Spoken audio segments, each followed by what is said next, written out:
దేవుని వాక్యం చదువుకున్నామండి.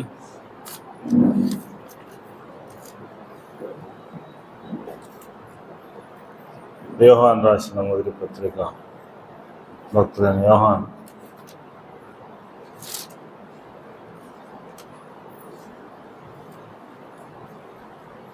3వ అధ్యాయము 1వ వచనం. మనము దేవుని పిల్లలమని పిలువబడినట్లు తండ్రి మనకి ఎట్టి ప్రేమ అనుగ్రహించిన చూరుడి, మనము దేవుని పిల్లలమే. ఈ హేతువు చేత లోకము మనలను ఎరుగదు, ఏలయనగా అది ఆయనను ఎరుగలేదు. ప్రియులరా, ఇప్పుడు మనము దేవుని పిల్లలమై ఉన్నాము. చిన్న ప్రార్థన చేద్దామండి, ఆత్మ సహాయం కోసం. సర్వశక్తి మిగిలిన కనికరమైన మా ప్రియ పరలోకపు తండ్రి, మహోన్నతుడు అయిన మా నాయన, మీకే స్తుతులు స్తోత్రాలు చెల్లిస్తున్నాం. ఉదయకాల ఆరాధనలో మీరు చేసిన మీ పరిశుద్ధాత్మని సహాయం అంతటిని బట్టి స్తోత్రాలు. మీ నామాన్ని మహిమపరుచుకున్నారు, ఘనపరుచుకున్నారు. మీ సన్నిధిలో పరిమళ వాసనగా మా ఆరాధన స్థుతులను ఆఘ్రాణించిన దానిని బట్టి స్తోత్రాలు. తదుపరి నాయన ప్రభా, కానుకలలో కూడా మీరు చూపించి ఉన్నారు. చాలా అవసరతలు ఉన్నాయి, మరి ఎన్నో అవసరతలు ఉన్న దైవ సేవకులు ఉన్నారు మా చుట్టూ. సంఘ అవసరతలు ఉన్నది, పరిచర్య విస్తరింపజేయాల్సిన బాధ్యత ఉన్నది. వీటి నిమిత్తమై మీ కానుకలను మీరు వాడుకొని మనం వేడుకుంటున్నాం. అలాగే తండ్రి అయిన ప్రభా, చదువు ప్రతి ఒక్క ప్రకటన జ్ఞాపకం చేసుకోండి. నిలబడిన దాసుడు వట్టివాడే, మా అందరికీ క్షేమము కలుగులాగా, మేలు కలిగేలాగా మీరు మా అందరితో మాట్లాడమని వేడుకుంటున్నాం నాయన. మీ సిలువ చాటు నన్ను మరుగుపరచండి. మీరు మాతో మాట్లాడబోవచ్చు ఉండగా మా హృదయాలు సారవంతమైన నేలలుగా మీరే సిద్ధపరచమని వేడుకుంటూ మా ప్రభువును మా రక్షకుడైన యేసుక్రీస్తు పుణ్యనామమున స్తుతించి వేడుకొని ప్రార్థన చేస్తున్నాము తండ్రి, ఆమేన్. ప్రభు అయిన యేసుక్రీస్తు నామమునందరికీ మరొకసారి వందనాలండి. గడిచిన వారం నేను కొంత వైరల్ ఫీవర్తో బాధపడి ఉండగా సంఘం అంతా ఎంతో ప్రార్థించారు. చాలామంది ఇంటికి వచ్చి ఫోన్లు చేసి ఆదరించారు. వారందరికీ యేసుక్రీస్తు నామమున పేరిట మరొకసారి వందనాలు తెలియజేస్తున్నాం. చదవబడిన వాక్య భాగం మనకు బాగా తెలిసిన భాగమే. మన గురించే మనం చదువుకుంటున్నాం. మనం అందరం ఎవరు? ఇప్పుడు మనం దేవుని పిల్లలం. ఒక్కొక్కసారి అనుమానం వస్తుంది, నిజంగా నేను దేవుని పిల్లనేనా, దేవుని కుమార్తెనా, దేవుని బిడ్డనేనా? ఎందుకంటే కొన్ని కార్యాలు, దేవుని పిల్లలు చేసిన కార్యాలు బైబిల్ గ్రంథంలో చాలా ఉన్నాయి. ఆ కార్యాలు మనం చేయడానికి సాధ్యం కావట్లేదు. దేవుని చిత్తానుసారంగా దేవుడికి అవసరమైతే ఇటువంటి ఆశ్చర్య కార్యాలు జరిగిస్తాడు. బైబిల్ గ్రంథంలో, కొత్త నిబంధన గ్రంథంలో మనం ముగ్గురు దైవజనులను ప్రాముఖ్యంగా చూడగలం. అందరూ ప్రాముఖ్యమైన వారే, సింబాలిక్గా ఒక ముగ్గురు చూడగలం.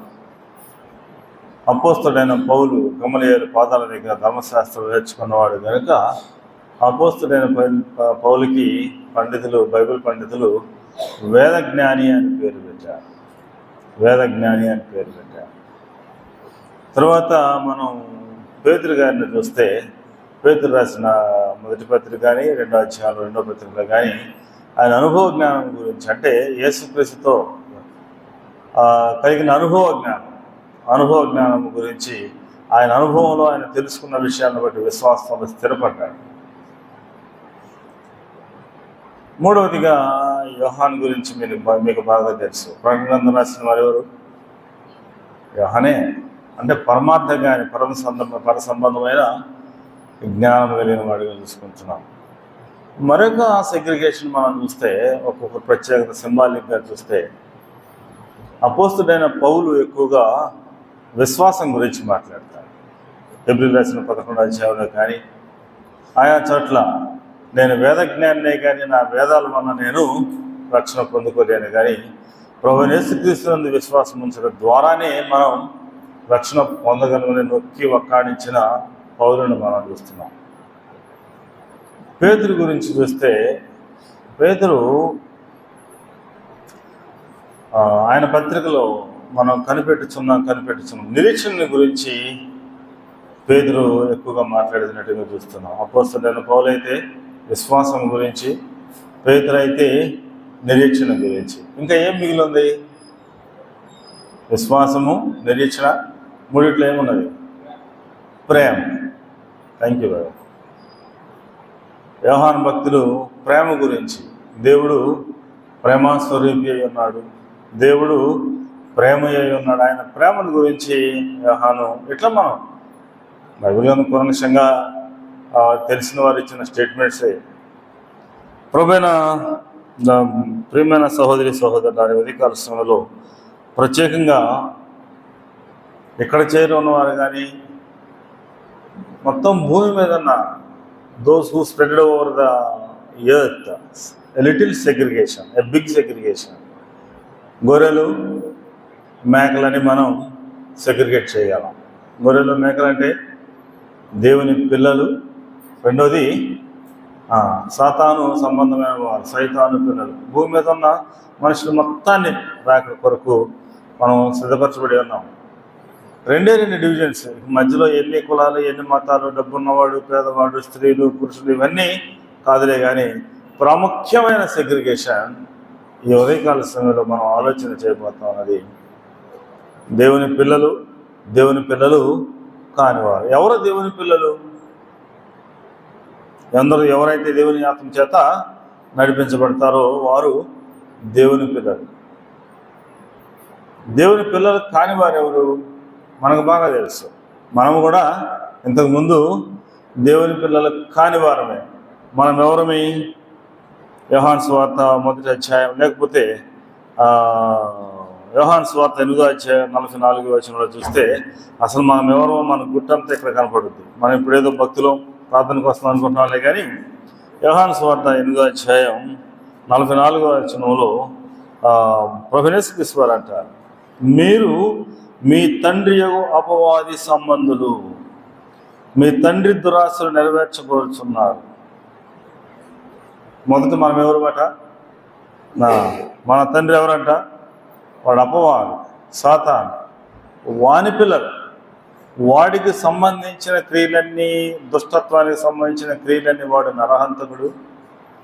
వాడికి సంబంధించిన కార్యాలన్నీ మనం చేస్తూ వాడి పిల్లలుగా ఉంటున్నాం.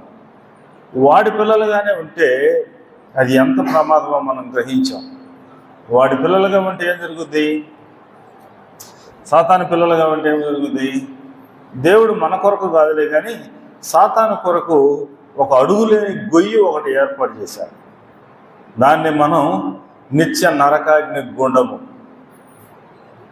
మన ఈ భూమి మీదకి మన పుట్టుగా సాతాను సంబంధమైన వారముగా, అపవాది సంబంధముగా, అపవాది బిడ్డలముగా మనం ఈ భూమి మీదకి వచ్చాం.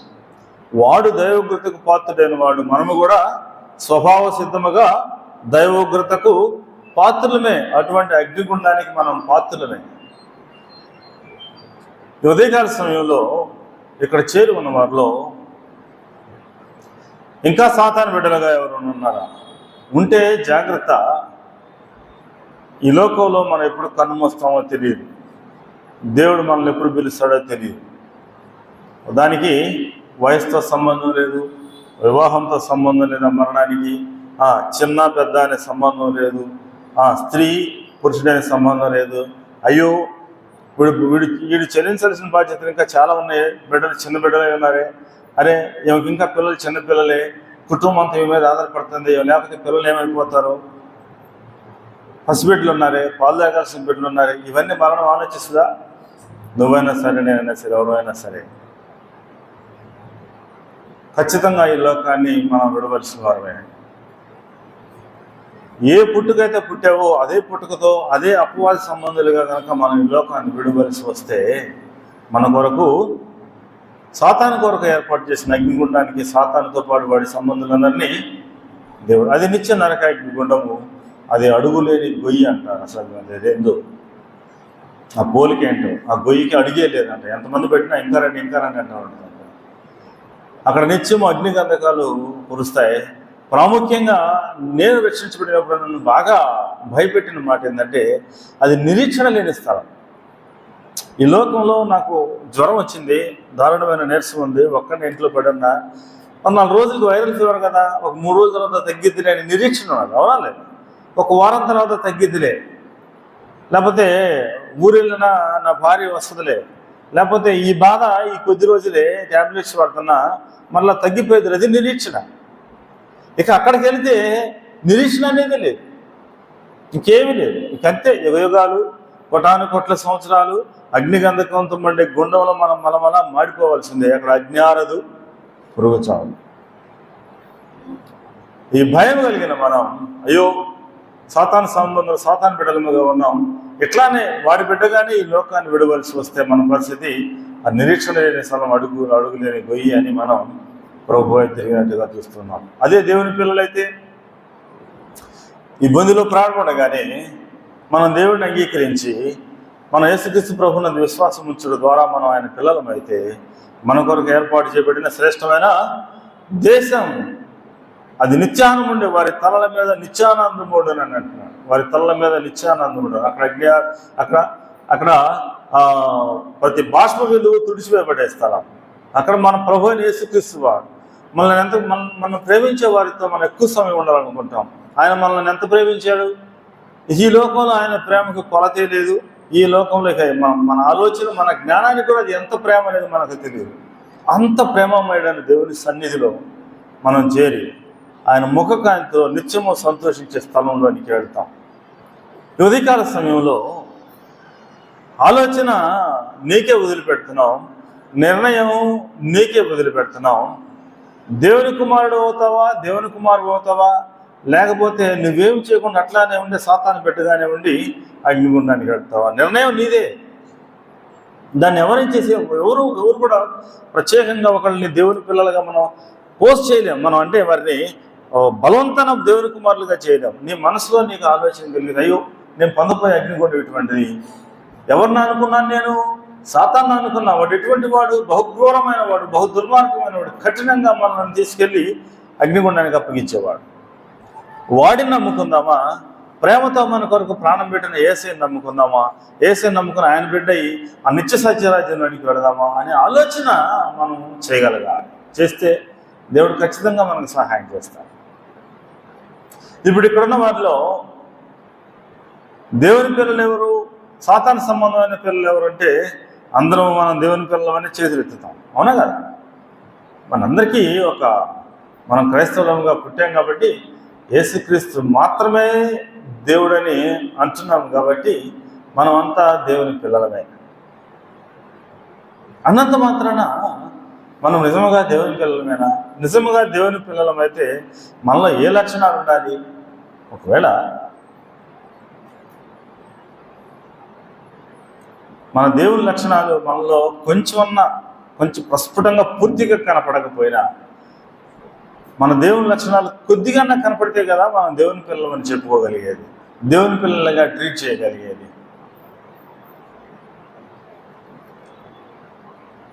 ఒక ఆయన నాకు 5 years బ్యాక్ ఒక ఆయన ఫోన్ చేశాడు. నేను చిన్నపిల్లాడిగా ఉన్నప్పుడు మా నాన్నగారి దగ్గర ట్యూషన్స్లో ఆయన ఉన్నాడు. మిలిటరీకి వెళ్ళి ఏదో మేజర్ అయ్యాడు పెద్ద ఆయన. నాకు ఫోన్ చేసి ఒక 5 నిమిషాలు మాట్లాడిన తర్వాత, ఎక్కడో దొరికింది నా నెంబరు గ్రూప్లో, చేసి ఒక 5 నిమిషాలు మాట్లాడిన తర్వాత, బాబు ఇప్పుడు మా ఆవిడికి ఫోన్ ఇస్తున్నా, నేను ఏం చేస్తాను మా ఆవిడని అడుగున్నాను. ఏంటన్నా సుబ్బారావు అన్న ఏంటన్నా అంటే, నీ గొంతు విన్నప్పటి నుంచి నేను ఏడుస్తూనే ఉన్నా. ఏడు పాగట్ల. ఎందుకంటే నీతో మాట్లాడుతుంటే మీ నాన్న గుర్తుకు వస్తున్నాడు. జోసెఫ్ మాస్టరు అప్పుడు ఎట్లా ఉండేవాడు, ఎంత ఇష్టపడేవాడు, ఎంత గుర్తుకొచ్చి నేను ఏడుస్తున్నాను బాబు అంటే, నాతో ఫోన్లో మాట్లాడుతుంటేనే మా నాన్నగారు గుర్తుకొచ్చాడు. అందుకని భక్తుడు అంటాడు, శిష్యునికి తగిన నోరు నాకు. అది నేనేమి సాధకం చేసిందేం కాదు, జెనెటికల్గా ఆ మాట్లాడే విధానం లేకపోతే ఆ వాయిస్ అది నాకు అబ్బింది. అవ్వటం వల్ల ఆయన అట్లా ఫీల్ అయ్యాడు, మా నాన్న గుర్తుకొచ్చి. ఇప్పుడు మనం దేవుని పిల్లలమయ్యాం. దేవుని పిల్లలముగా మనం సాధకం చేసుకుంటే కానీ దేవుని రూపం, దేవునితో నీతో మాట్లాడుతుంటే దేవునితో మాట్లాడినట్టుగా ఉంది. నీ మాటలు లోక సంబంధమైన భర్తల మాటల కన్నా నా భర్త, మై డియర్ హస్బెండ్, నీతో మాట్లాడుతుంటే నాకు దేవుడిని చూసినట్టుగా ఉందమ్మా.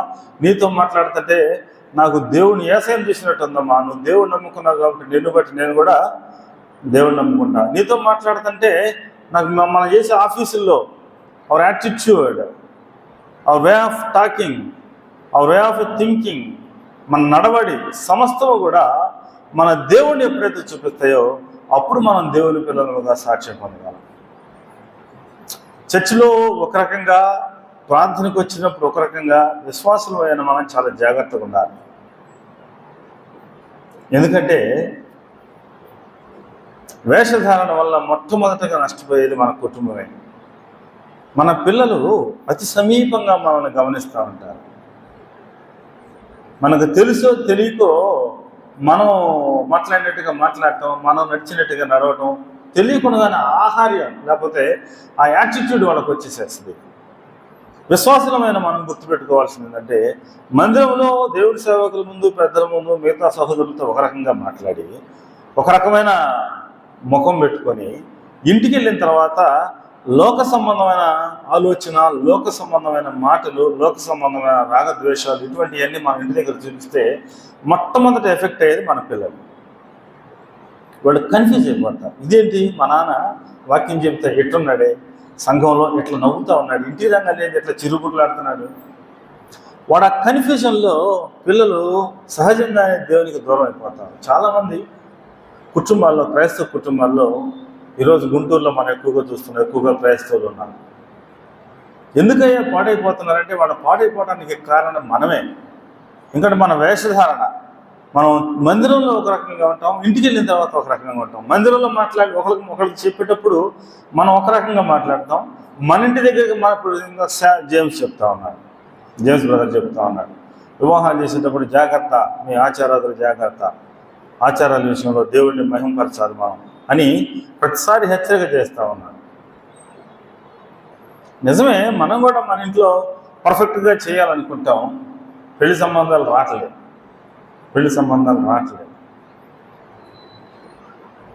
మనతో పాటు మరొక బ్రదర్ని విశ్వాసం చేసుకుంటే బాగానే ఉంటుంది, ఆచారం లేకుండా చేసుకోవచ్చు. అటువంటి వాళ్ళు కూడా అంటున్నారు. లేకపోతే మన కుటుంబాల్లో ఇంకా నమ్మని వారు ఉన్నారు, సొంత అన్నో తమ్ముడు, లేకపోతే పెళ్లి కొడుకు, లేకపోతే పెళ్లి కూతురికి సంబంధించిన వాళ్ళు కొన్ని మొహమాటం కోసం కొన్ని చేయాల్సి వస్తుంది. ఇటువంటి అప్పుడు మన కుటుంబంలో కన్ఫ్యూజ్ అవుతుంది. ఇప్పుడు దాకా ఎట్లా చెప్పాడు, నేను ఇట్లా అయిపోయాడు. కొన్ని కాదలేని పరిస్థితులు వస్తాయి. చాలా కుటుంబాలు నేను చూశాను.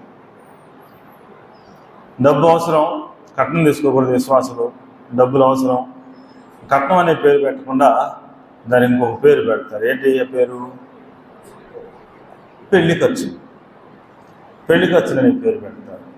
అసలు ఒక దైవజనుడు ఏమన్నాడంటే, ఎఫ్రాయిము, పెళ్లి ఖర్చులు లేకుండా పెళ్లి చేసావంటే చూసుకుని వెంట చేస్తావు చూస్తానని. ఆయన అనుభవం అంతటిలో నుంచి ఆయన మాట్లాడేది మాటలు. ఇట్లా మనం తప్పిపోతూ ఉన్నాం. సరే, మనం చదవబడిన వాక్య భాగంలో మనం చూసుకుంటున్నది, మనము దేవుని పిల్లలమే. మన నిశ్చయిత కోసం కొన్ని ఆత్మ సంబంధమైన రుజువులు, మనం దేవుని పిల్లలమంటే ఎటువంటి లక్షణాలు మనలో ఉండాలి. మనకు బాగా తెలిసినయే. మన దేవుడు ప్రేమమయుడు. నేను మిమ్మల్ని ప్రేమించినట్టుగా మీరు ఒకరిలో ఒకడు ప్రేమ కలిగి ఉన్నాడు. ఒక్క మాట పాటిస్తే చాలండి, ఇంకేం అక్కడ ఒక్కటి పాటిస్తే చాలు. ఒక్కటే. ఆయన మనల్ని ఎట్లా ప్రేమించాడు? పరలోకం నుంచి భూమి మీదకి దిగి వచ్చినంతగా ప్రేమించాడు. మన కొరకు తన ప్రాణాన్ని శిలువలో బలియాగముగా అర్పించినంతగా ప్రేమించాడు. అంత మనం ప్రేమించగలమా? ఇవన్నీ వివరించాలన్న ఉద్దేశం కాదు, కానీ మీకు తెలిసిన సంగతులే ఊరికే పాస్ అవుతూ ఉన్నాను. మనం ఆయన పిల్లలం అయితే ఆయనలో ఉన్న ప్రేమ మనలో కనపడాలి, ఆయనలో ఉన్న క్షమాగుణం మనలో కనపడాలి. తను కొట్టబడి ఏడవబడి శిలువ మీద ప్రదర్శించబడుతూ కూడా చూడనల్లని వాడు అవుతూ కూడా ఆయన క్షమించగలిగాడు. మనం క్షమించినట్టుగా యాక్షన్ చేస్తాం. మీరేమనుకోవద్దండి, నా మట్టుకు నేను అంతే. ఒక సహోదరుడు నన్ను ఏమన్నా అన్నాడు అనుకోండి, క్షమించకపోతే ఆరాధన చేయలేం కదా. ఆరాధన మనకు చాలా ఇంపార్టెంట్ కదా, అన్నిటికన్నా అదే ముఖ్యం. ఆరాధన చేయాలి కాబట్టి మనం ప్రభువు నన్ను క్షమించాయా, నేను పొరపాటు నన్ను చెప్పి, లేకపోతే ఆ సహోదరుని మనం క్షమించి మంచి మనసుతో వస్తాం. ఇప్పుడు రత్నం బ్రదర్ నన్ను అన్నాడు అనుకోండి, నాకు కోపం వస్తుంది, ఆయన క్షమించి నేను ఆరాధన చేస్తాను. ఆ రోజు సాయంత్రం తెల్లారిపోతున్న సతీష్ బ్రదర్ నా దగ్గరికి వచ్చి, అన్న అసలు ఈ రత్నం వేసుకుంటాడు అనుకున్నాను, నిజమే నాకు కూడా చాలా కోపం ఉంది, వదిలేసాం కదా, మా ఆడ వదిలేదు. భార్యాభర్తల మధ్య క్షమించుకుంటాం. వారం అంతా తగులాడినా శనివారం సాయంత్రం కూర్చొని విజ్ఞాపన చేసుకుని క్షమించుకోకపోతే ఆరాధన చేయలేం. కాబట్టి ఆరాధన చేయకపోతే పాస్టర్ గారు ఏమనుకుంటాడు, పెద్దలు ఏమనుకుంటారు అన్న ఉద్దేశంతో మనం క్షమించుకొని మనం ఆరాధన చేస్తాం. మళ్ళీ ఎప్పుడన్నా ఆ రోజు సాయంత్రం తెల్ల 2 రోజుల తర్వాత మళ్ళీ ఏదైనా మాట వచ్చింది అనుకోండి, అప్పుడు అట్టన్నావే నేను మర్చిపోయాను అనుకుంటున్నావా? ఇటువంటి దేవుడు ఏం చేశారంటే మన పాపాలను తన వీపు వెనక పారవేశాడు.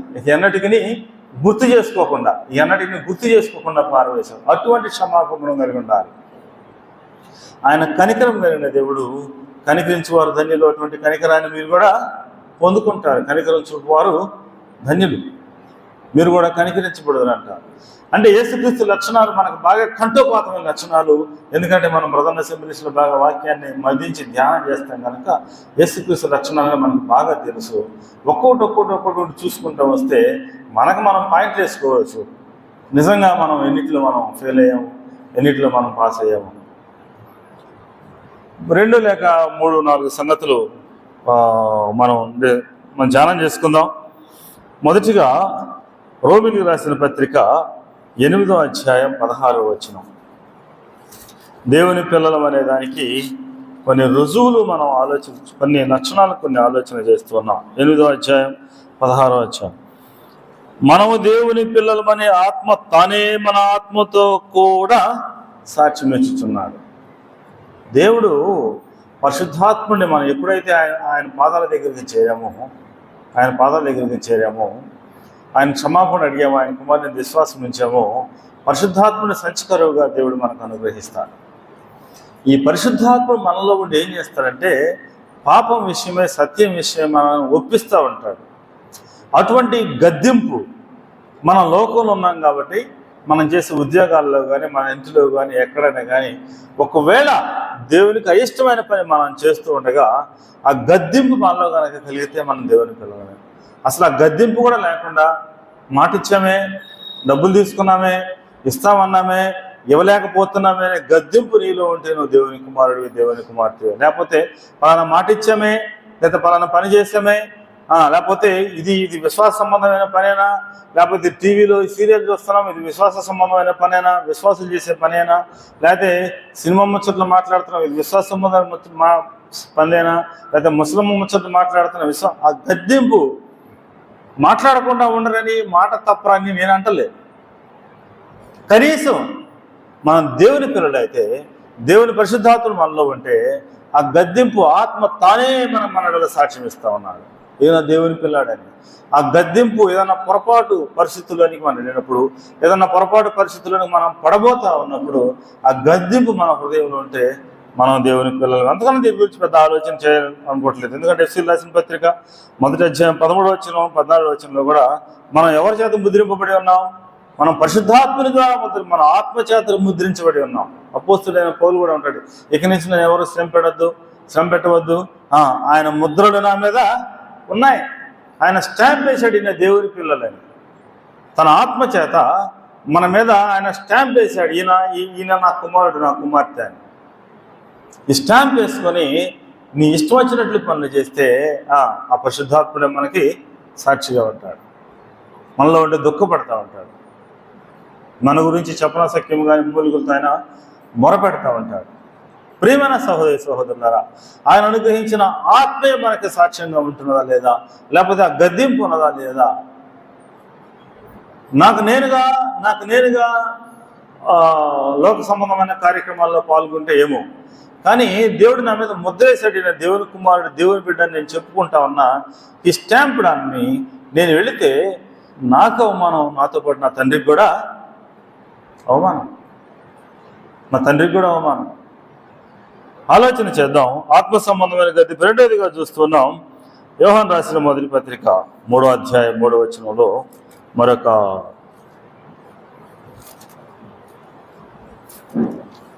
మొదటి పత్రిక 3వ అధ్యాయం 3వ వచనంలో,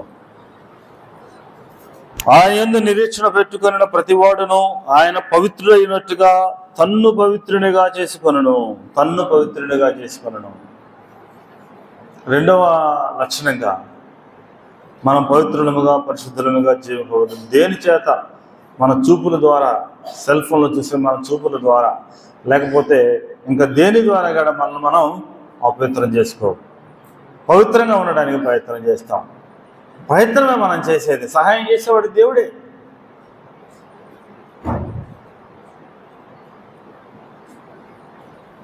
ప్రియమైన సహోదరి సహోదరులారా, మనకు పర్ఫెక్ట్నెస్ ఎక్కడ వస్తుంది? ఇక్కడ మనం పవిత్రులుగా చేరాం, పవిత్రులుగా చేయబడ్డాం. పవిత్రులుగా జీవించడం అనేది ఒక పార్ట్ అయితే, రెండవది ఎప్పటికప్పుడు మనల్ని మనం పవిత్రులుగా చేసుకుంటాం, ఎప్పటికప్పుడు కడుక్కుంటా ఉంటాం. లోకంలో ఉన్నాం కాబట్టి బురద అవుద్ది ఖచ్చితంగా.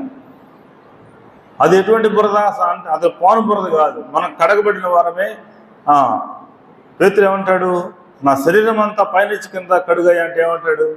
అంతా అక్కర్లేదు, ఒకసారి కడుగుబడిన వాడు మరలా. ఇది ప్రోగ్రెసివ్ సాంక్టిఫికేషన్ అంట. అంటే మనం కంటిన్యూగా ఎప్పటికప్పుడు మనం పవిత్రులుగా జీవించడానికి మనం ప్రాక్టికల్గా ప్రయత్నం చేస్తున్నాం. రెండోది, అది మనం అది పవిత్రతను కాపాడుకోవడానికి ఎప్పటికప్పుడు దేవుని పాదాల దగ్గరికి వచ్చి కడుక్కోకుండా, శుభ్రం చేసుకోకుండా దేవుని పాదాల దగ్గరికి రావద్దు. ఆరాధన చేయకపోయినా పర్లేదు. చాలా కఠినంగా చెప్పబడింది కొరింథీ రాసిన మొదటి పత్రిక 11వ అధ్యాయంలో. మీరు అనాలోచితంగా ప్రభు బలలో చేయవేయటం ద్వారా, సిద్ధపాటు లేకుండా చేయవేయటం ద్వారా మీరు అనారోగ్యాల పాలవుతున్నారు, కొంతమంది నిద్రించుచున్నారు అంటాడు. జాగ్రత్త. ఎప్పటికప్పుడు మనం పరిశుద్ధతను, పవిత్రతను కాపాడుకుంటూ ఉండాలి.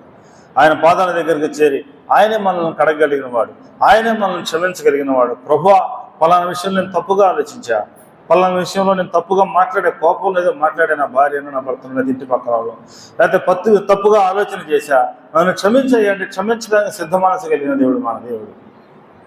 ప్రోగ్రెసివ్. పర్ఫెక్ట్ హోలీనెస్ ఎప్పుడంటే మనం పరలోక రాజ్యాన్ని దగ్గరికి వెళ్ళినప్పుడు ఆయన పరిశుద్ధతను ఆయన పవిత్రతను మనకు ఆపాదిస్తారు. కాబట్టి there we will get perfect sanctification, perfect holiness. ప్రియమైన సహోదరి సహోదరులారా, పవిత్రుడుగా అది ఎంత భయపడాలంటే అపవిత్రత గురించి యోసేపు ఏం చేశాడు? తన పవిత్రతను కాపాడుకోవడానికి పరిగెత్తాడు. దీని గురించి మనం ఆలోచన చేస్తామంటే యోసేపు దేని దగ్గర నుంచి పరిగెత్తాడు? పాపం దగ్గర నుంచిలే. కానీ దాసునిగా కఠిన దాసత్వంలోనికి వచ్చిన యోసేపు దాసత్వంలో నుంచి కొంత మెరుగైన స్థితిలోనికి వచ్చాడు. పొతీఫర్ ఇంటిలోనికి వచ్చాడు. పొతీఫర్ ఇంట్లో అతనికి ఏంటి? అతను ప్రధానమైన దాసుడిగా ఎంచబడ్డాడు. ఆ ప్రధానత్వాన్ని కోల్పోయాడు పాపం నుంచి పరిగెత్తడం ద్వారా. జాగ్రత్తగా ఆలోచన చేద్దాం.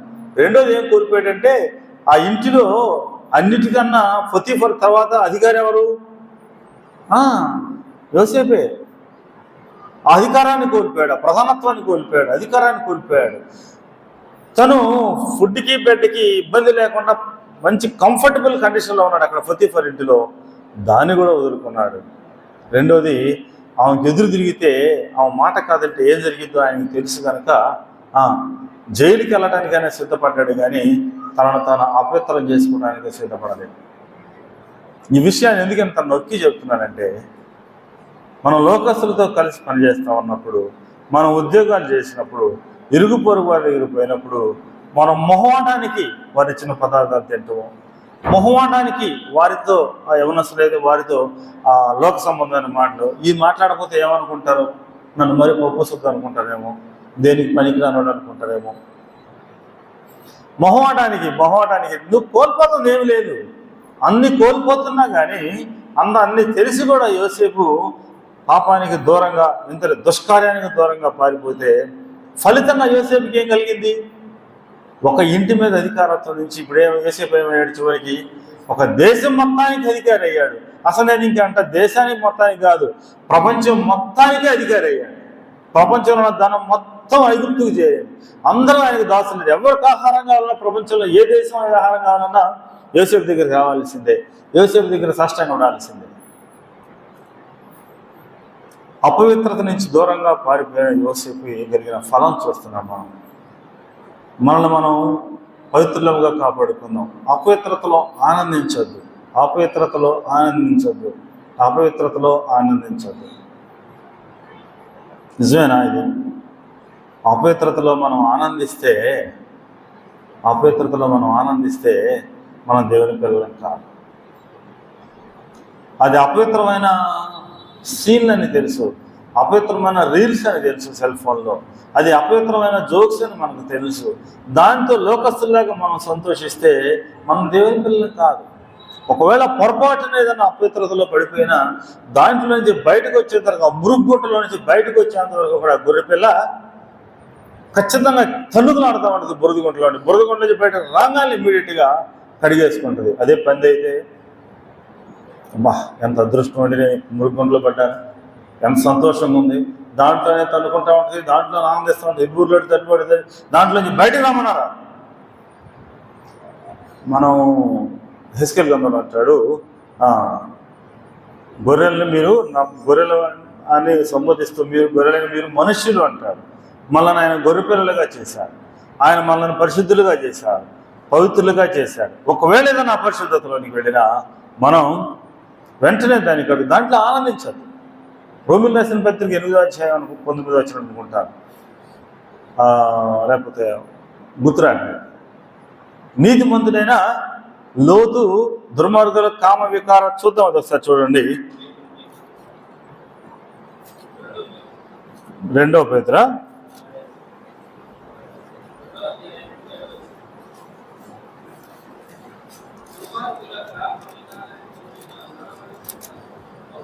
పేతురు రాసిన 2వ పత్రిక, మొదటి పత్రిక 2వ అధ్యాయం, 2వ పత్రిక 2వ అధ్యాయం 7వ వచనం. దుర్మార్గుల కామ వికారయుక్తమైన నడవడి చేత బహుబాధపడిన నీతిమంతులకు లోతును తప్పించను. ఒకవేళ ఈ లోకంలో ఉన్న ఈ లోక సంబంధమైన వాటి విషయంలో మనం పాల్గొనవలసి వచ్చినా, వాటితో పాటు సజ్జోడిగా ఉండవలసి వచ్చిన, విజయోడిగా ఉండాల్సి వచ్చిన, దానిలో మనం ఆనందించడానికి లేదు. ఒకవేళ దానివల్ల వాళ్ళు ఆనందించినట్టుగా మనం కూడా ఏళ్ళు వేసుకుంటూ, మనం చప్పట్లు కొడుతూ, మనం కూడా పెద్ద పెద్దగా నవ్వుకుంటూ, ఎంతమంది మనుషులు ఎవరు లేకుండా ఒక్కళ్ళే నవ్వుకుంటుంటే ఏమనేవాళ్ళు మనం? ఆ పిచ్చోడు అనేవాడు, అంతే కదా. వాడు ఒక్కడే నవ్వుకుంటాడు, ఓహో అనుకుంటా ఉంటాడు. ఈరోజు ఎంతమంది పిచ్చోడు కనపడతారు నాకు బస్సులో, ట్రైన్లో వెళ్తా ఉంటాడు, వాడు ఒక్కడే నవ్వుకుంటూ ఉంటాడు, రీల్స్ చూస్తూ ఉంటాడు, ఒక్కడే నవ్వుకుంటూ ఉంటాడు. సాతాను మనల్ని పిచ్చోళ్ళని చేస్తూ ఉంటాడు, దాసులు చేసేస్తూ ఉంటాడు. ఈ ఇయర్ ఫోన్స్ కొత్తగా వచ్చినప్పుడు నేను చూసా, ఒక అతను సీట్లో కూర్చొని ఎట్టేట అనుకుంటున్నాడు. ఏందయ్యా అంటే ఆయన పాట అంటున్నాడు, ఇయర్ ఫోన్స్లో పాట అంటున్నాడని మనకు అర్థం కావాలని. నిజంగా పాట ఏంటంటే మనం అట్లా ఫీలింగ్లు ఇస్తావా అంటే, వీడు పిచ్చోడు వీడు ఏది ఇట్లా ఫీలింగ్లు ఇస్తాను ఎట్లా అంటున్నాడు. ఏంటంటే వీడు ఇయర్ ఫోన్స్ పెట్టుకున్నాడు. ప్రియమైన సహోదరి సహోదరులరా, విశ్వాసులమయ్యన్న మనం దేవుని పిల్లలముగా మనల్ని మనం ఒకసారి, ఇది ఎవరు చెప్పేదిగా ఇప్పుడు నేను ఇటు అంటున్నానంటే, అబ్బా ఈ లక్షణాలన్నీ మా ఆయనలో ఖచ్చితంగా ఉండేయ్యా, మా ఆయన ఎట్టన్నా మారాదేవా, ఈ లక్షణాలన్నీ మా ఆవిడలో ఉన్నాయి, ఈ రీల్స్ వస్తూ ఉంటుంది, ఈ లక్షణాలన్నీ మమ్మలో ఉన్నాయి, ఈ లక్షణాలు మా అబ్బాయిలో ఉన్నాయి, వీడు ఖచ్చితంగా మారాల్సింది, ఈ వాక్యం ఏంటి ఎంత బాగుండో. ఇది సాతాను సంబంధమైన ఆలోచన. వాక్యము అద్దము వంటిది, అవునా కదా. అద్దంలో ఎవరు కనపడాలి? మనం కనపడాలి. వాక్యం వింటూ ఉంటుండగా, వాక్యం చదువుతూ ఉంటుండగా నీకు పక్కనోడు, నీ భార్య, నీ పిల్లలు, నీ భర్త కనపడ్డాడంటే సాతాను నీలో ఉండటం అన్నమాట. వాక్యం వింటూ ఉంటుండగా మనమే కనపడాలి, మనల్నే చూసుకోవాలి. మనకు సరిపోయిన మాట ఖచ్చితంగా దేవుడు అనుగ్రహిస్తాడు. ఎందుకంటే ఇక్కడికి వచ్చి నిలబడబోయే ముందు చాలా రోజులు ప్రార్థన చేసి వాక్యం ధ్యానించి ఇక్కడికి వస్తాం. ఖచ్చితంగా ఒక్క మాట నీకు అవసరమైన నాకు అవసరమైన ఉంటుంది. అన్నీ మీకే కాదు, అన్నీ నాకు అవసరమైనవి ఉంటాయి. నేను ధ్యానం చేస్తూ ఉంటాను, వాక్యమైన అద్దంలో నాకు నేనే కనపడాలి. వాక్యం అద్దంలో నమ్ముతున్నాం కాబట్టి అద్దంలో స్వభావ సిద్ధంగా మన ప్రతిబింబం మనమే కనపడాలి.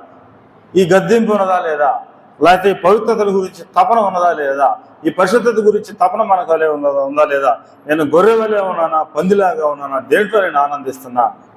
కఠినంగా ఉన్న మాటల్లో మీరేమీ మన గురించి ఏమనుకోవద్దు. పంది అంటున్నాడు అనుకోవద్దు. పందిలాగా ఉంటే లేదు కానీ అంటే వచ్చిందా బాధ. ఆ జోక్స్ అవి పెట్టుకుని నవ్వుతున్నప్పుడు లేదులే కానీ అంటే వచ్చిందా. కుక్క తన వాంతికి తిరిగినట్టుగా చాలా చాలా పదాలు గుచ్చుకున్నట్టుగా గుణపం పెట్టి పొడిచినట్టుగా ఉంటాయి. ఒకసారి వదిలిపెట్టిన పాపాన్ని మళ్ళా నువ్వు దాని గురించి ఆలోచించి దాన్ని కోరుకున్నావంటే దేనితో పోల్చాడు పరిశుద్ధాత్ముడు? కుక్క తన వాంతికి తిరిగినట్టుగా, వాంతి చేసుకునేది మళ్ళా తినేది కుక్క. అంత నీచంగా అభివర్ణించారు. మనం దేవుని పిల్లలం, మనం రాజులైన యాజక సమూహంలో ఉన్నవారం, మనం యాజకులం, మనం రాజులం, ఆయన పిల్లలం. రోమిల రాసిన పత్రికలో అంటాడు, దేవుని పిల్లల గురించి సృష్టి మిగిల దేవుని పిల్లల దేవుని కుమారుల ప్రత్యక్షత కొరకు సృష్టి మిగిల ఆశతో ఎదురు చూస్తున్నదంట. అంటే మనం దేవుని పిల్లలుగా ఉంటాం. సృష్టికి సంతోషం. సృష్టి అంటే ఏంటి? గాలి, వాన, వర్షం, సూర్యుడు, ఇదే కదా సృష్టి. భూమి, ఈ సృష్టి సంతోషపడుతున్న దేవుని కుమారుల ప్రత్యక్షత గురించి. ఈ దేవుని కుమారుల ప్రత్యక్షత, ఈ సృష్టి మొత్తానికి ఆధారం ఎవరు, అధికారి ఎవరు? మన ప్రభువే. మనం పిల్లలమైతే మనకు దాని మీద అధికారం ఇస్తాడు. నీరు తన స్వభావసిద్ధమైన లక్షణాన్ని కోల్పోదు. మన కోసం ముంచాల్సిన నీరు ముంచదు, కాల్చాల్సిన అగ్ని కాల్చదు. ఎండ కింద ఉన్నట్టుగానే ఉంటుంది కానీ నీ బట్టలు మాయవు. అగ్నిలో ఉన్నట్టుగా ఉంటుందే కానీ నీ వస్త్రాలు కాలం. సృష్టి మిగిలిన ఆశతో ఎదురు చూస్తా, ప్రత్యక్షత కొరకు ఎదురు చూస్తూ ఉన్నది. దేవుని పిల్లలకు దేవుడిచ్చిన ఆధిక్యం. వర్షం ఆగిపోండి ఆగిపోయింది 3.5 సంవత్సరాలు. ఏలియా మావంటి స్వభావం కలిగిన వాడే. మొన్న దైవజనుడు అంటున్నాడు, ఏలియా మనండి స్వభావం కలిగిన వాడు అంటున్నాడు కానీ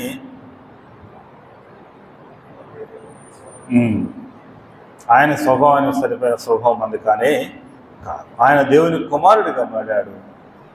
ఆయన వర్షాన్ని ఆజ్ఞాపించాడు. ఇంకొక ఆయన సూర్యుడు గిబియోనులో ఆగిపో అన్నాడు. త్వరపడదు అస్తమించడానికి, పగదీర్చుకున్నట్టుగా త్వరపడద్దు అన్నాడు. వారు ఆజ్ఞాపించారు. మనం కూడా ఆజ్ఞాపించగలం.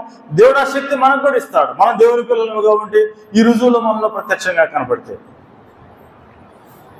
దాటిపోదాం, ముందుకు వెళ్దాం. అపోస్తుల కార్యాలు 9వ అధ్యాయం. అపోస్తుల కార్యాలు మీరంతా బాగా తెలిసినారు కనుక అంత వివరించి వెళ్ళట్లేదు. ఓకే, మాట్లాడుకుంటున్నాం. 9వ అధ్యాయం 11వ వచనం.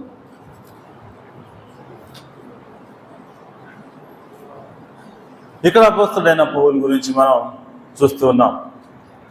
దేవుని పిల్లవాడిగా దమస్కు మార్గంలో దేవుని ప్రత్యక్షతతో దేవుని పిల్లవాడిగా మారాడు అపోస్తుడైన పౌలు.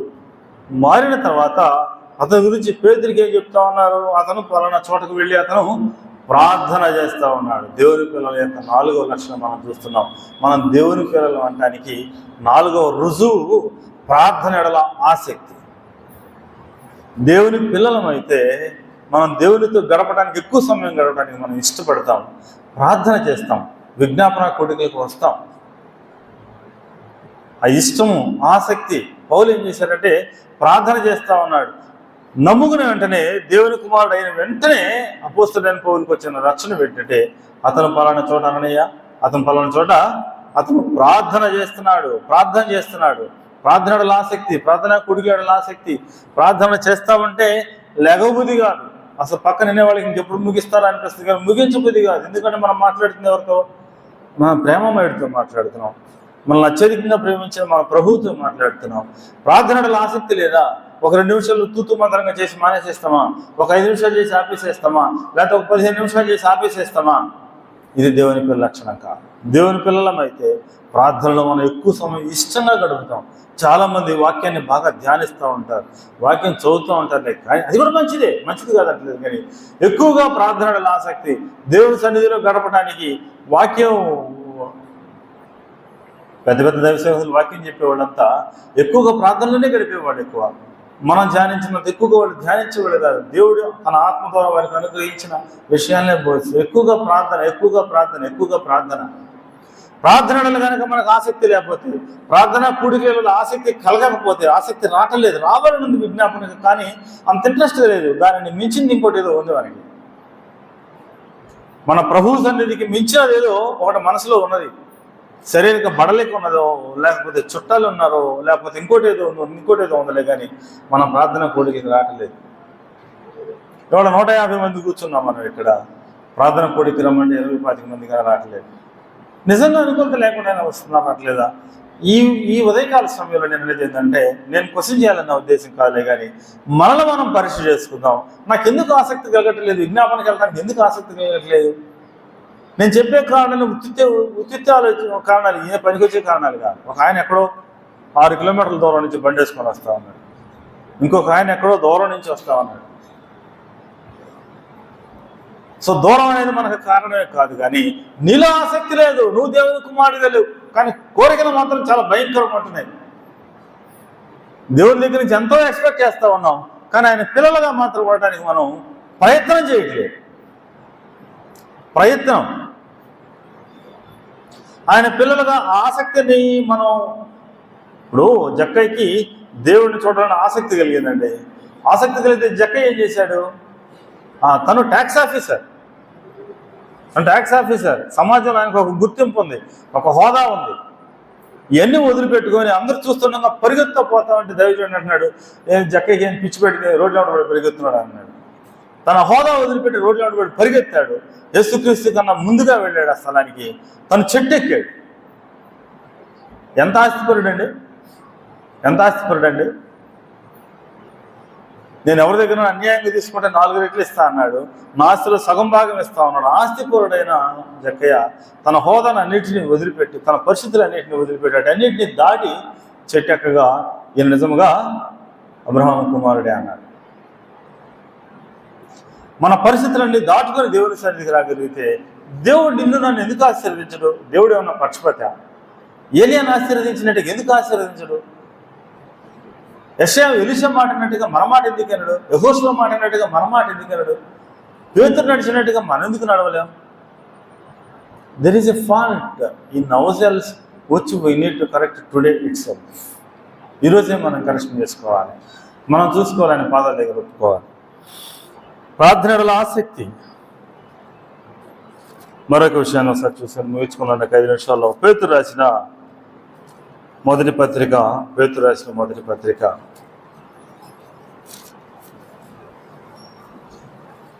2వ అధ్యాయం 3వ వచనం.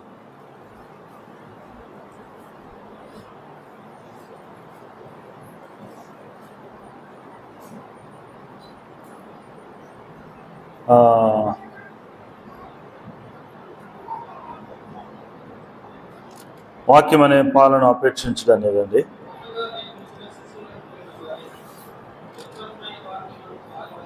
ఒకసారి రిఫరెన్స్ చెప్పరా?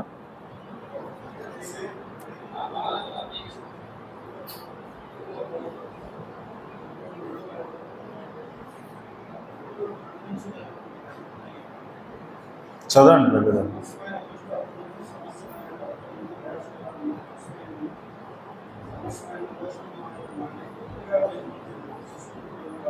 కొత్తగా జన్మించిన శిశువుని పోలువనవరై నిర్మలమైన వాక్యం అనే పాలను అపేక్షించండి. నిర్మలమైన వాక్యం అనే పాలను అపేక్షించండి. దేవుని పిల్లలు అనటానికి మరొక గుర్తు, ఒక లక్షణం, ఒక రుజువుగా మనం అనుకుంటున్నామంటే ఆయన వాక్యం మెడల ఆసక్తి. వాక్యం వినటానికి మనకు ఆసక్తి కలగట్లేదా? లేకపోతే వాక్యం చదవడానికి ఆసక్తి కలగట్లేదా? Then we have to think ourselves, or we're really son of gods or not. మనం నిజంగా దేవుని ఎందుకు ఆసక్తి నాకు కలగట్లేదు? నిజంగా దేవుని పిల్లలు అయితే వాక్యంలో ధ్యానం, నిర్మలమైన దీని గురించి చాలా వివరణాత్మకంగా మాట్లాడుకోవచ్చులే, కానీ అంత సమయం లేదు. ఎందుకంటే ఆల్రెడీ వాచ్యం చూసుకునేవాళ్ళు ఉన్నారు. వచ్చేటప్పుడు వాచ్యం చూసుకోరండి, వెళ్ళేటప్పుడు మాత్రం వాచ్యం చూసుకుంటాం. వెళ్ళేటప్పుడు మాత్రం వాచ్యం చూసుకుంటాం, విమర్శిస్తాం, అందరితో మాట్లాడతాం. ఆయన ఏందో అసలు ఆపడు, మొదలు పెడితే ఆపడు. వాక్యం అనే పాలడలో మనం ఆసక్తి 2-3 రోజుల్లో బైబిల్ మొత్తం పూర్తి చేసే భక్తులు నేను అట్లా చేయలేదులే, కానీ సంవత్సరానికి కింద మీద కూడా 1-2 సార్లు పూర్తి చేయడానికి గందరగోళం అయిపోతాం. ప్రేమన సహోదరి సహోదరులారా, ప్రార్థనల ఆసక్తి, వాక్యముడల ఆసక్తి లేకపోతే మన ఆత్మ మనకే సాక్ష్యం ఇస్తూ ఉంటుంది. ఏంటి, మనం దేవుని పిల్లలము కానే కాదని. ఊరికే తూతు మంత్రంగా రోజుకు 3 సార్లు ప్రార్థన చేసుకుంటున్నావా, లేకపోతే అటు ఇటు బయటకు పోతా క్యాలెండర్లో వాక్యం చేసుకుని అబ్బా ఈరోజు వాక్యం చదివేశాను అని చెప్పి వెళ్ళిపోతున్నావా, ఇది కాదులే. కానీ ఆసక్తితో నీ వాక్యాన్ని నేను ధ్యానం చేస్తూ ఉంటుండగా నాకు కొవ్వు మీద నువ్వు తెల్లవారుజామున కుగుమన నీ వాక్యం ధ్యానం చేస్తూ ఉంటుండగా, ఎప్పుడైతే వాక్యం వింటానికి నీ మనసు అంగీకరించట్లేదో, ఎప్పుడైతే దేవుని సన్నిధిలో ఎక్కువసేపు కూర్చోవడానికి ఇష్టపడతలేదో, దేవుని పిల్లలకు ఉండాల్సిన లక్షణం వల్ల లేదన్నమాట. మధ్యాహ్నకాల ఉదయకాల సమయంలో మనం ఆలోచన చేద్దాం. దేవుని పిల్లలం అనుకుంటున్నాం మనం. లౌదీకయ సంఘంతో అంటున్నాడు, సంఘంలో నుంచి వెళ్ళిపోయాడు, తలుపు తడతానని అంటున్నాడు. అటువంటి పరిస్థితుల్లో మనం ఉండద్దు. మనం మనలోనికి ఆహ్వానించిన ప్రభు ఎక్కడికి వెళ్ళడే కానీ మన గురించి దుఃఖపడుతూ ఉంటాడు, వేదన పడుతూ ఉంటాడు. ఆయనకి సంతోషం కలుగజేద్దాం. వాక్యం మీద ఆసక్తి కలగటం లేదా, మనం దేవుని పిల్లలుగా ఆలోచించడం లేదు, దేవుని పిల్లలుగా ఉండటం లేదు. సాధకం చేద్దాం, ఎక్కువ సమయం దేవుళ్ళు ప్రార్థన చేద్దాం. దేవా నాకు ఆసక్తి దయచేయి, ఎందుకో నేను సైతాన్ పిల్లలాగా అయిపోతున్నాను, నువ్వు నన్నైతే నీ కుమారుడిగా మార్చు. దేవుని పిల్లలు అవటం ఎట్లా? దేవుని యోహాను సువార్త 1వ అధ్యాయం 12వ వచనం అనుకుంటాను, ఏమంటాడు? ఆయన కుమారుని యందు విశ్వాసం ఉంచడం ద్వారా దేవుని కుమారులయ్యే అధికారం దేవుడు మనకు అనుగ్రహించాడు. కేవలం యేసుక్రీస్తు ప్రభువునందు విశ్వాసం ఉంచడం ద్వారా ఆయన పిల్లలయ్యే అధికారం ఇచ్చాడు. దేవుని పిల్లలు అయ్యాం మనం. దీనికి దేవుని పిల్లలు అవడానికి మనం పడ్డ ప్రయాసం ఏం లేదండి, ప్రయాసం అంతా ఆయనే పడ్డాడు. ఆయన తన పిల్లలుగా మనల్ని మార్చుకోవడానికి, తన దత్పుత్రాత్మను మనకి ఇవ్వడానికి చేయాల్సిన పని అంతా ఆయనే చేశాడు. మనం ఏమీ చేయలేదు, అంతా ఆయనే చేశాడు. ఆయన తనను తాను తగ్గించుకొని భూమి మీదకి వచ్చాడు. ఆయన తనను తాను అప్పగించుకున్నాడు దుర్మార్గులకి. నీటి వలె పారవేయబడ్డాను అంటే ఏమాత్రం ప్రతిఘటించట్లేదు. ఎంత శ్రమ కలిగినా, ఎంత వేదన కలిగినా, శరీరంలో ఎముకలనే స్థానము తప్పినా ఆయన మాట తప్పలేదు, ఆయన అవిధేయత చూపించలేదు. మనం ఆయన పిల్లలం అవటానికి, మనల్ని పరలోక రాజ్యాన్ని తీసుకుని వెళ్ళడానికి, ఆ నిత్య సత్యరాజ్యంలోనికి తీసుకుని వెళ్ళడానికి, మన రాజులుగా చేయడానికి, యాజకులుగా చేయడానికి, తనతో మనల్ని కూర్చొని పెట్టుకోవడానికి చేయవలసిన కార్యం అంతా ఆయన చేశాడు. మనం చేయవలసింది ఏంటంటే ఆయన విశ్వాసం ఉంచడం. సింపుల్ పని. ఆయన విశ్వాసం ఉంచడం ద్వారా ఆయన పిల్లలయ్యే అధికారం ఇచ్చాడు. తర్వాత మనల్ని సరి చేసుకొని ఆయన తన సన్నిధికి తీసుకొని వెళ్తాడు. ఆయన భూమి మీదకి వచ్చింది మన కోసం, ఆయన పిల్లలుగా చేసుకోవడానికే. ఆయన మరణించింది మన కోసమే, మరణాన్ని జయించి తిరిగి లేచింది ఆయన కోసమే, మన కోసమే. ఆయన మనకట్టి అధికారం ఇచ్చాడు, బిడ్డలను చేశాడు. ఆయన బిడ్డలుగా ఉండటానికి ప్రయత్నం చేద్దాం. ఇంకా దేవుని యందు విశ్వాసం ఉంచకపోతే, ఇంకా దేవుని పిల్లలుగా లేక సాతాను బిడ్డలుగా ఉంటే జాగ్రత్త, అగ్నిగుండం మీ కొరకు సిద్ధపరచబడినది. మీరు ఎవరో అగ్నిగుండానికి వెళ్ళాలని కోరుకోవట్లేదు, కానీ ఆయన పిల్లలుగా నిత్య సత్యరాజ్యం, నిత్యానందం పొందాలని ఆశపడతా ఉన్నాం. దేవుడి మాటలను మనందరి నిమిత్తమై ఆశీర్వదించును గాక.